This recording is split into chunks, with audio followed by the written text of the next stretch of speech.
now for television's favorite guessing game, What's My Line?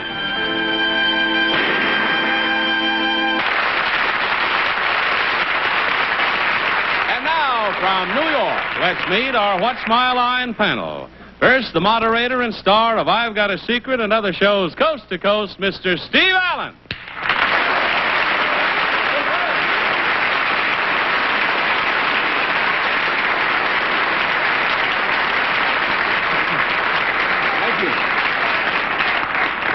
Thank you very much. At this point, it had been planned all week that I was to introduce my favorite television personality, Jane Meadows. We came in on separate planes just a little while ago, and Jane is still up there. It's been kind of a wild New Year's. However, if anyone can replace my wife, it's one of my favorite people, Mr. Martin Gable. Ladies and gentlemen.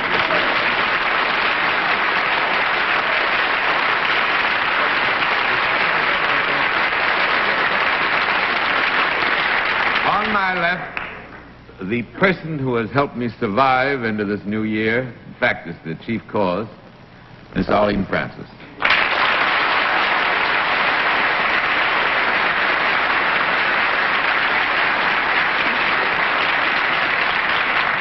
And now, another gentleman with whom I am delighted to start the new year, Mr. Bennett, sir.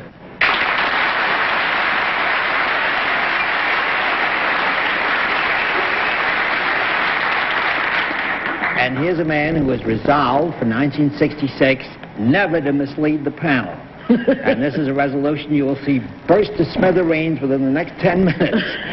Mr. John Charles Daly.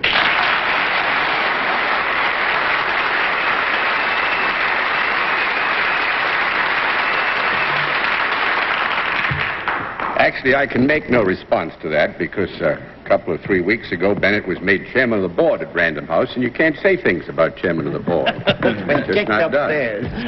Steve, it's great to have you here. Helps us start the year off. Martin, nice to have you here. Hope we'll see both of you many times. We've got some interesting things for you to play with tonight. We'll also have a famous mystery guest before my friends on the panel a little bit later in the program. But right now, let's meet our first contestant. Will you enter and sign in, please?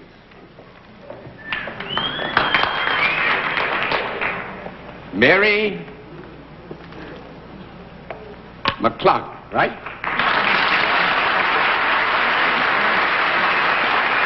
All righty. Is it Miss or Mrs. McClung? Mrs. McClung. And where are you from? Cleveland, Ohio. Cleveland, Ohio. It's nice to have you with us. Mrs. McClung, may I introduce the panel? And now if you'll come over here with me, please. We'll tell the audience in the theater and the audience at home exactly what your line is.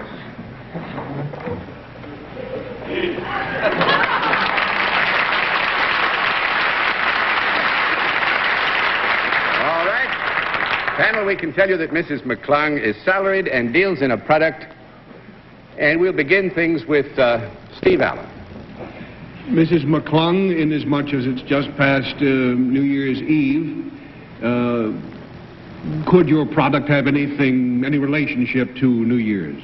Specifically as a part of the festivity that goes on in New Year's? In any specific way, Yeah. yes. No. That's 1 down and 9 to go, Mr. Gable. Is your product non-seasonal? No. Non-seasonal. Yes. Yes. Mm-hmm. Oh. Is it something that is used equally by men and women? Yes. Is it something that's visible when used? Yes. Is it something that's worn? No. 2 down and 8 to go, Miss Francis. Is it something that is consumed, Mrs. McClung? No. 3 down and 7 to go, Mr. Sir. Mrs. McClung, is it a useful product? Yes. Is it a product that varies in price? Yeah, we would have to agree that the price range covering the product generally could vary. It ran. But may I describe this as a non-luxury product, a useful product, not non-luxury? Yes. Would it then sell for less than $10? I would say so. Would it sell for less than $5? No. That makes it 5 4 down and 6 to go, Mr. Allen. If we bought a sufficient quantity, could we get the price down? We would have to assume Always so. a man to save a dollar. Let me see. Would it be used in the home? Yes. Would it be more likely to be used in the home than away from the home? Yes. Would it be used in one room of the home rather than all over? Yes. Could that room be the kitchen? Yes. Has it anything to do with cooking? No. No, not specifically. 5 down and 5 to go, Mr. Gable. Has it anything to do with food? Yes. Has it anything to do in the housing of food, if I may use an awkward Yes. phrase? Be as awkward as you want to, Mark. I can't help it. Trying to be graceful. Is it some kind of kitchen utensil into which you put articles of food, then? Yes. Is it bigger than a bread box? No, not bigger than a bread box. That's 6 down and 4 to go, Miss Brent. Is it about the same size as a bread box? Yes. Yes. But it isn't a bread box, I suppose. It is a bread box. Certainly it is.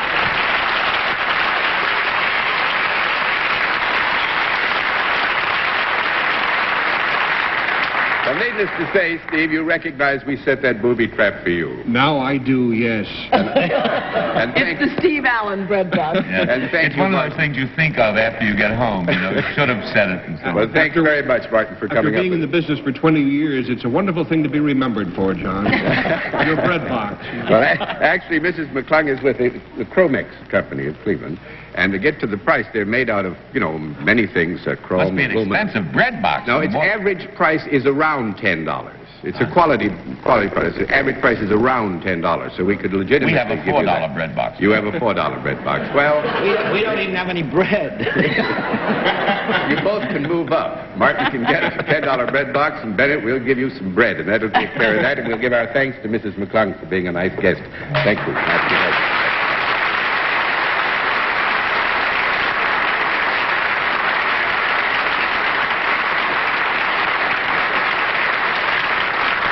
We'll have another contestant for you in just a moment after this word. Will you enter and sign in, please?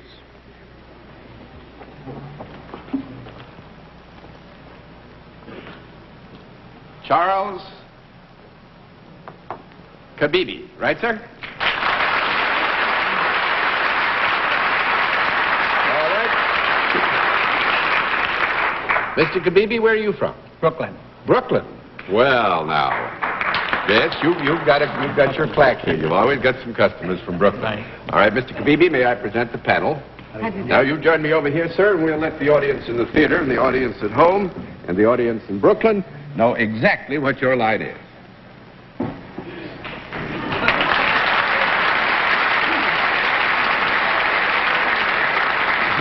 All right, panel, we can tell you that Mr. Kabibi is salaried and deals in a service. And we'll begin things with Arlene Francis. Mr. Kabibi, do you work for a non-profit making organization? No. That's 1 down and 9 to go, Mr. Cerf. Is the service that you perform, Mr. Gabini, performed for human beings? Yes. Is it performed for both sexes? Yes. Can it also be performed for children? Yes. Is the Now, wait a service... minute. We got to have a small conference.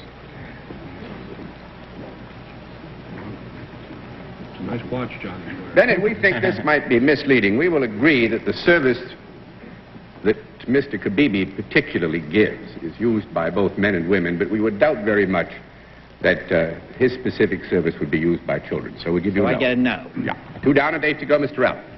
Do the people who enjoy your service go to you rather than you're coming to them? Yes. Do they go to a shop of some kind? Yes. I see. Do you wear something other than common street clothes? No. That's 3 down and 7 to go, Mr. Gable. Mr. Kabibi, there's something very sporting looking about you. Has your service anything to do with sports?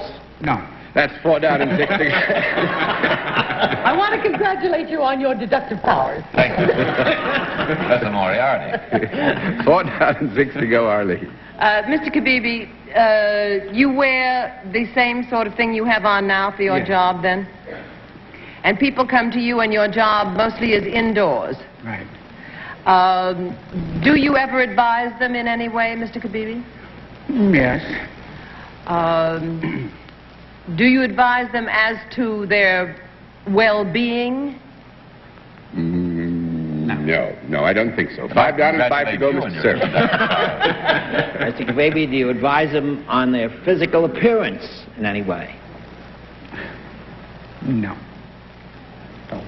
This is a broad area. With Mr. Kabibi's permission, I would say, Bennett, that in the mix of the service that they get from Mr. Kabibi, we would agree that there is an element of improvement in appearance. It's in the general mix, so that you go ahead. Kababy, do you come in physical contact with the people for whom you're performing the service? No. That makes it 6 down and 4 to go, Mr. Allen. That rules out what Martin had just suggested to me. He thought Mr. Kabibi might be a kabarber. A kabarber? Oh, dear. Well, you got to laugh anyways. Yes. Not much of a laugh, and just about what he deserved, too, now that I think of it. Anyway, back to our program. Does it cost your customers more than $15 to avail themselves of your services? Yes. Is their appearance changed in any way? His customer's appearance changed in any way? Yes. Here again, with Mr. Kabibi's permission, I would say that in the process of taking this service, it is possible that those who seek it might, of their own volition, take such action as to make a difference in their appearance, yes. Remember, it's a new year, John. Has it anything to do with their financial condition? No. No. That's 7 down and 3 to go, Mr. Gable. Do you need a higher education for this mysterious service? Not necessarily. No, that's 8 down and 2 to go, Miss Francis. You therefore do not have a title, Mr. Kabibi, other than Mr. Right. In this country, that is the highest title. Does one come to you more than once as a rule? Would a person be liable to go to you twice? No. I'm sorry to hear that, Mr. Kabibi. Well, now here again, we will agree that if they come to Mr. Kabibi for the service, and the tenure of their relationship is that which is normal and customary, that would be one visit. However, if you meant do they come into his presence more than once while in the process of getting this service, we would have to agree yes. So we'll give you a qualified yes. I see. However, they do not actually change in appearance. Is that what you said, John, before? No, what I said before, I've even forgotten myself, and I wouldn't want to try again. They could change in They appearance? could. It would be a purely voluntary act if they were to do so. Is there anything in showmanship connected with what you do? No. No. No. Mr. Cerf? Mr. Kababy, you say their physical appearance might change as a result of your service? It'd be a voluntary act on their part. Would to they change. put anything on themselves that would change their physical appearance? No. I don't think so. We're going to put this over. Actually, you've got it, and it's a very technical little trick here that beats you over. What was it you said, Steve, that you thought maybe Mr. Kabibi had something to do with as being a barber? Being a kabarber. Being a barber. Well, actually, Maybe it's a Turkish bath. You're not No. going to let that die, are you, John? but he is not a barber. He runs a barber school, but is not himself a barber.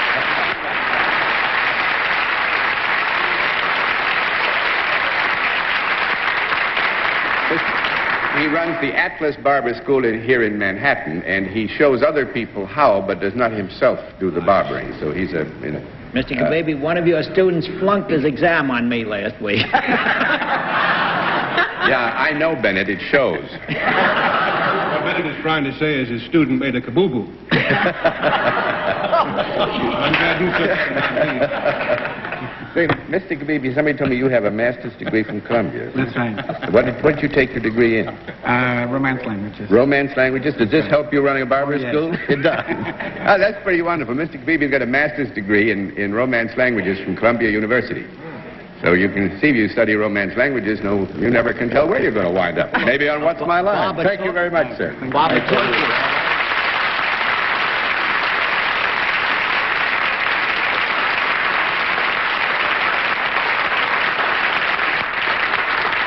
We'll meet our mystery guest in just a moment, but first, this message.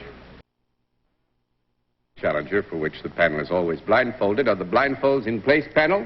Yes, John. Good. Will you enter Mystery Challenger and sign in, please?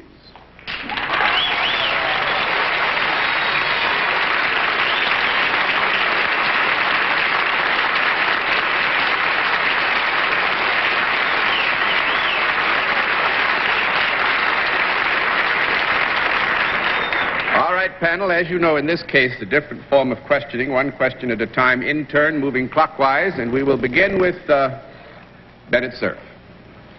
Well, I'm happy to say that New York has been crawling the last week with beautiful girls in one aspect of show business or another. Are you one of these glorious creatures? I will answer that with a definite yes, if I may. All right, Mr. Allen? Have you worked in motion pictures? Yes. Mr. Gable?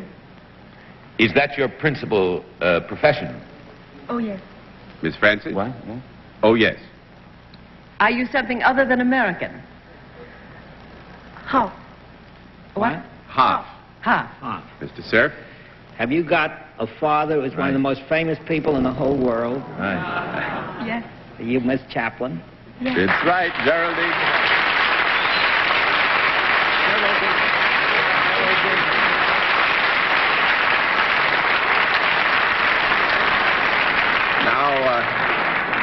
I guess you all read the papers now in Dr. Zhivago, Metro-Goldwyn-Mayer's big picture that opened in the middle of December. How nice to have you with us. This is the first visit to New York. Yes, it's the first time I've ever been here. Really? Tell us what you think of New York. Good or bad? I love it. Do you really? I think it's so exciting. And, you know, I don't have much time here, but I'm certainly going to come back soon. Oh, wonderful. Well, it's good to have you here. You don't think that we run at too fast a pace or anything like that? I love it. You love it I fast think and it's fast. marvelous, yes. So Well, you exciting. spend most of your life in England and France? Mostly in Switzerland, yes. huh? Well, John, may I ask Miss Chaplin a question? Was it a lot of fun making Dr. Zhivago? Oh, it was wonderful. It was made in Spain, It wasn't was it? all made in Spain, yes. 10 months in Spain. Oh, terrific. Great fun. And We're all very good friends of your brother Sidney. Oh, He doesn't speak quite as softly as you do. well, it's nice that you have, in a sense, come home again, because, the half-citizenship we must explain. Miss Geraldine has dual citizenship, British and American, so we could say half when you asked if she was American. Born in Santa Monica, but through your dad, I guess, you get the British Yes. citizens. So What you she's can dual. What you can say, John, is that she's half British and half American. Half British, half American, right. And all bred for talent. Right. Both sides. Good.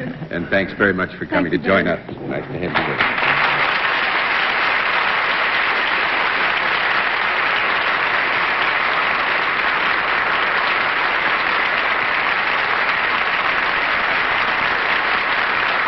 Well, panel, I must agree you're starting off with a bang this year. You've done very well. We'll have another contestant for you after this word.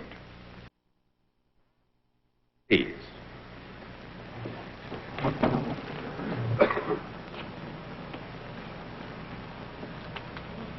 Werner?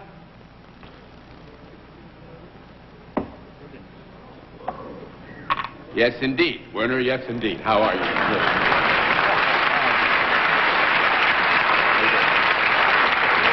Mr. Werner Guggenheim, right, sir? Right. Guggenheim. Where are you from, Mr. Guggenheim? From Queens. From Queens. Well, you're another neighbor then. Mr. Guggenheim, may I present our panel? And now would you come over and join me, and we'll let the audience in the theater and the audience at home know exactly what your line is.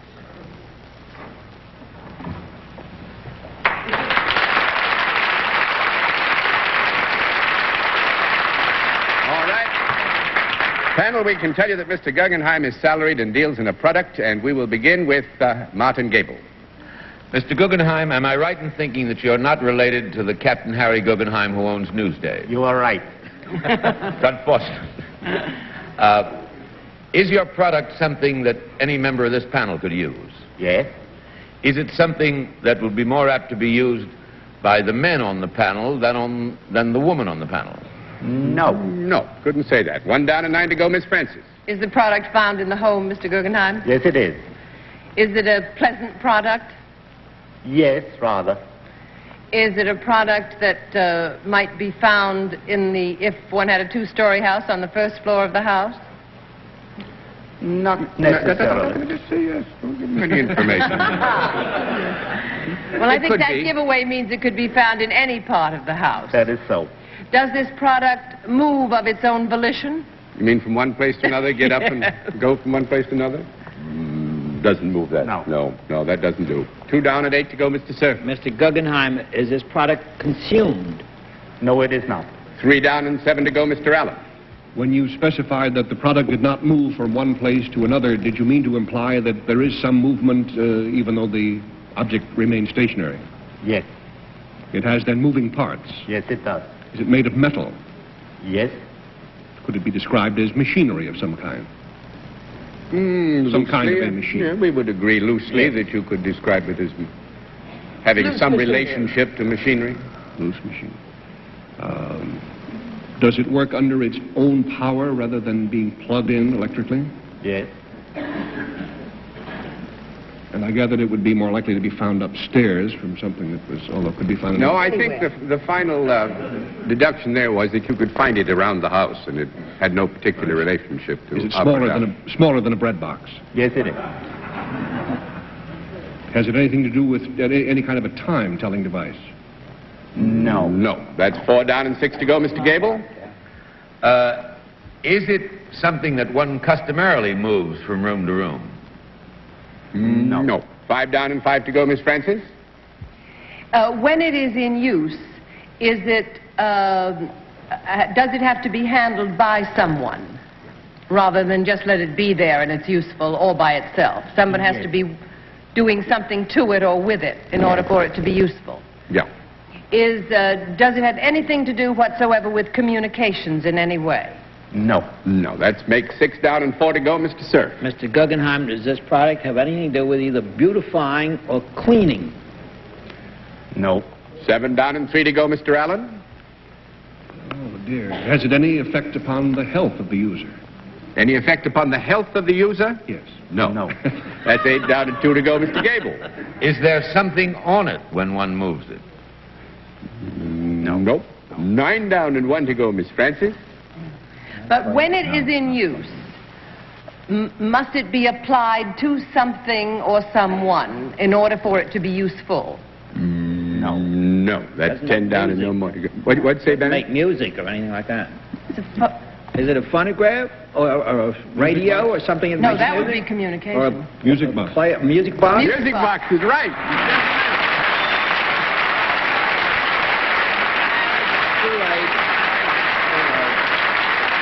Mr. Guggenheim is sales manager of the music box division of Elba? Elpa. Elpa. Marketing. Thorin's Music Box. Thorin's music boxes, which we've all known of, and the price range on them is fascinating, from $3.50 to $100. That's right.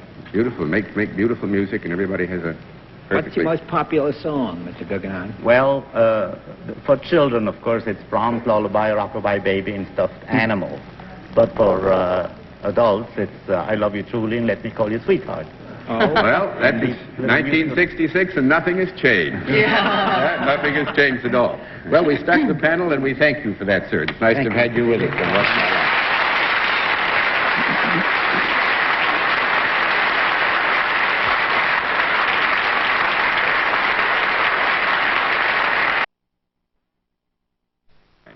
Again, Martin and Steve, it's great to have you with us, and good night, Mr. Steve Allen. Thank you, John. Thank you, John. Good night, Martin. Good night, Steve. Happy New Year. Thanks. Same to you.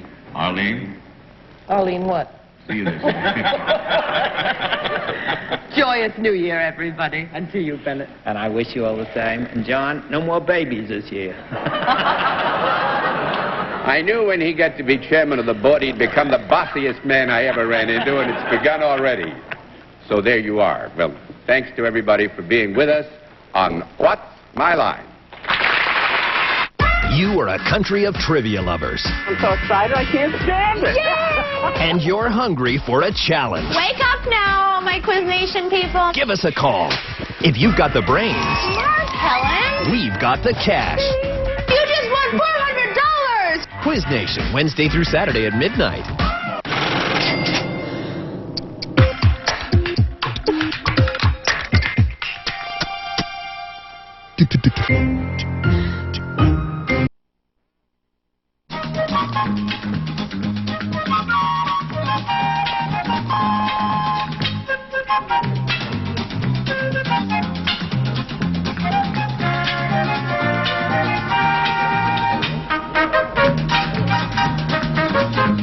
Let's all play What's My Line? And now, let's meet this week's What's My Line panel. First, that silly, sensational, sexy symbol, Soupy Sales.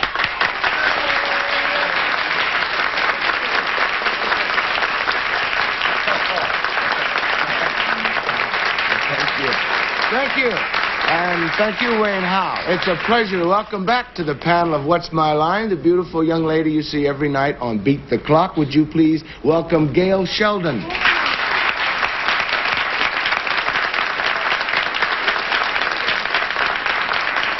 And now here's the star of this season's sensational hit, MASH, Alan Alda.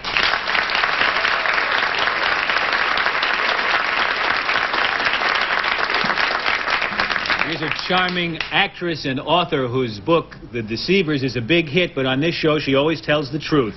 Joanna Barnes.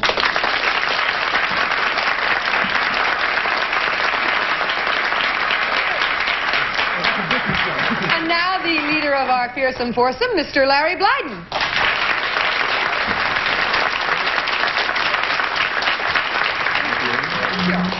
Well, hello, everybody. Welcome to Monday. Gail, Alan, Joanna. Hi there. Welcome back, all bodies. Thank you, Larry. It is delightful to see you all. It is I also, W. Isn't that it is splendid? Hello. Yes. What we have today... Hello, Sue. Hello, Sue. Hello, Sue. Like that. Hi, Larry. How are you? What we have... Well, they were just, kind of visiting today, and you're always here. It seems like that, doesn't it? You make me sound like a fungus.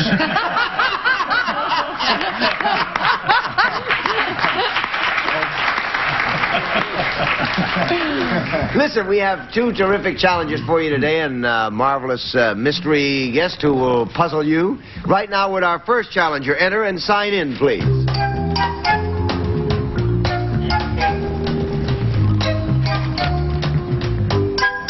Chuck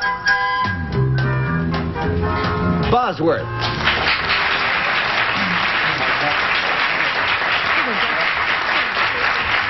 Where are you from, Chuck? I'm from Lindenhurst, New York. Okay, panel. Chuck Bosworth is recognized as an authority on a certain product.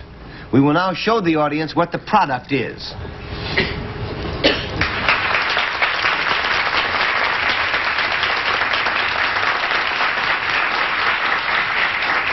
And just because she looks so cheery in that yellow blouse, let's start with Gail. Thank you, Larry. Mr. Bosworth, is this a product that both men and women can use? Yes.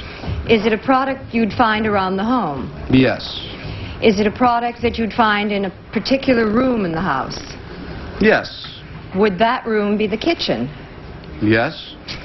Does this product, is it electric? 1 down and 9 to go, Alan.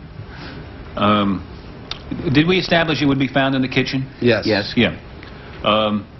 Is it something that you could place in a drawer? Good enough.